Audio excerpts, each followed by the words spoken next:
nous allons créer la dernière page qui va être la page de contact. Voilà, c'est important de faire du contact, même si c'est juste une présentation. Vous pouvez vouloir que on vous contacte. Donc tout simplement deux possibilités. Soit vous rajoutez votre mail ici, tout simplement me contacter dans qui je suis.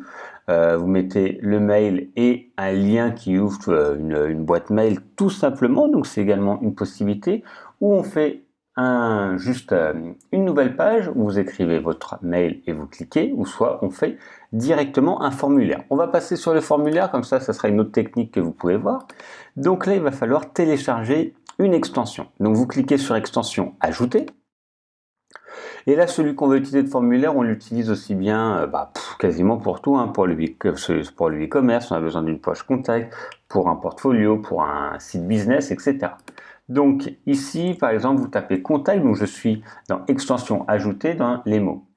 Donc il y en a deux qui sortent du lot, qui sont la WP Forms et Contacts Form 7. Allez, je vais utiliser le premier.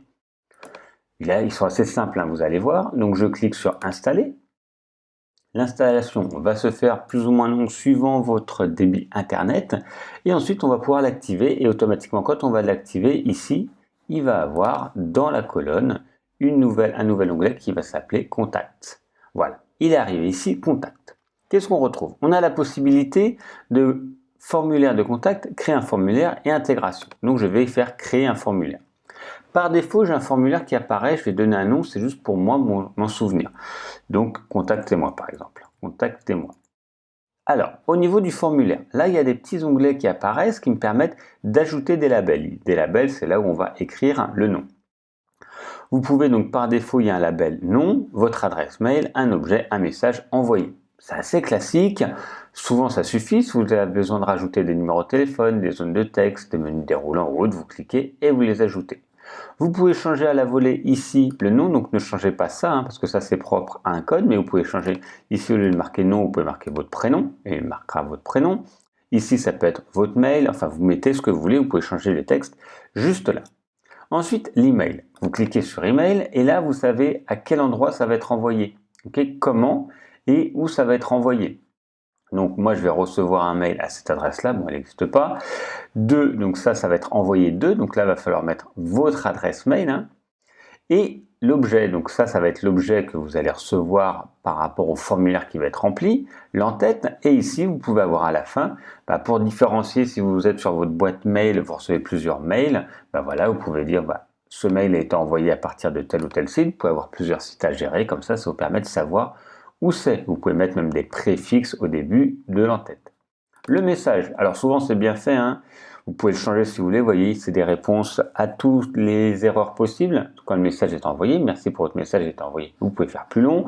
Quand il n'a pas été envoyé, quand il y a des champs qui n'ont pas été remplis ou autres, voilà. Souvent par défaut, vous le laissez, sauf si vraiment c'est quelque chose de très important pour tous ces mails, mais c'est juste pour un petit contact, vous pouvez laisser ça par défaut. Réglage additionnel, c'est si vous voulez faire avec des codes, donc là on va pas voir. Le formulaire est filement déjà fait, je fais enregistrer. Et on va pouvoir maintenant intégrer ce formulaire. Alors comment on intègre le formulaire des extensions? C'est souvent le même cas et la même mécanique pour tous. En fait, il y a un code court qui est proposé. Vous voyez, contact-form.7, ID, donc c'est l'ID propre à celui-ci, le nom que j'ai donné.